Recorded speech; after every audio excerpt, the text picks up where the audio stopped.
Hello, I'm Ben Mankiewicz. Thanks for joining us for more 31 Days of Oscar on TCM. We're in the middle of tonight's lineup of Academy Award winners set in church. Not necessarily in a church, these are more character studies about men of faith. So far, we've had two straight Academy Award winning performances. Bing Crosby as a singing, forward thinking priest in Going My Way, followed by a much darker character, Burt Lancaster, as a grifting preacher in Elmer Gantry. Up next, we make it three Best Actor Oscar winners in three movies. From Columbia in 1966, a historical drama set in the 16th century, A Man for All Seasons. Paul Scofield leads the cast, playing Sir Thomas More, the Lord Chancellor of England. King Henry VIII asks More to sanction a marriage, and the king expects his chancellor to obey. You likely know all about Henry VIII and his wives. He had 6 of them. Divorced 2, beheaded 2, another died, and the last one outlived the king.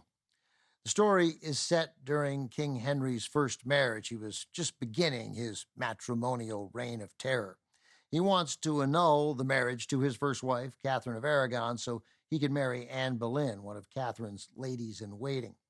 Henry may have expected his Lord Chancellor to acquiesce, but this represented a pivotal moment for the Catholic Church and for English history. Unsurprisingly, the church was not terribly supportive of Henry's plan. The movie tells the story of the pressure the king applies to Sir Thomas More, a man of unyielding faith, to bend to the royal demand. King Henry VIII's behavior has inspired several cinematic dramas. In A Man for All Seasons, though, the king is a supporting character played by Robert Shaw in an Oscar-nominated performance, the only Oscar nomination Shaw ever received. He deserved more. The focus here is on Scofield, who's brilliant in exposing all the complexities of his loyalties. By 1966, studios were growing less inclined to help finance big, expensive historical epics like Lawrence of Arabia and Dr. Zhivago. Thus, Columbia gave A Man for All Seasons only a modest budget. Director Fred Zinnemann knew how to economize, keeping his set small and populating his cast with actors largely unknown to American audiences, including Paul Scofield. The rest of the cast includes Oscar-nominated Wendy Hiller, Orson Welles, John Hurt, Susanna York, and Vanessa Redgrave as Anne Boleyn. From 1966, winner of 6 Oscars, in addition to Best Actor for Paul Scofield, it won Best Picture and Best Director for Fred Zinnemann, plus Best Screenplay for Robert Bolt. This is A Man for All Seasons.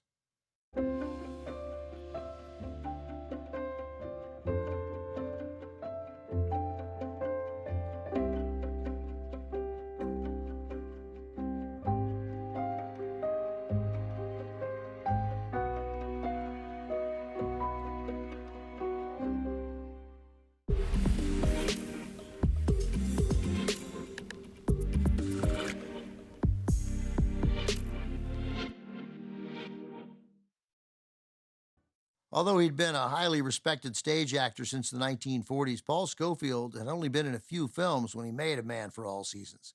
This was his first leading movie role, and to say he delivered as Sir Thomas More would be an understatement.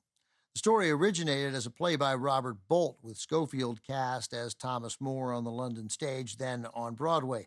Scofield accomplished a rare and impressive feat, winning both a Tony and an Oscar for playing the same role. No one was more enamored of Scofield's performance than the film's director, Fred Zinnemann. For months afterwards, Zinnemann said, "I couldn't help but look at him in awe as a saint rather than an actor."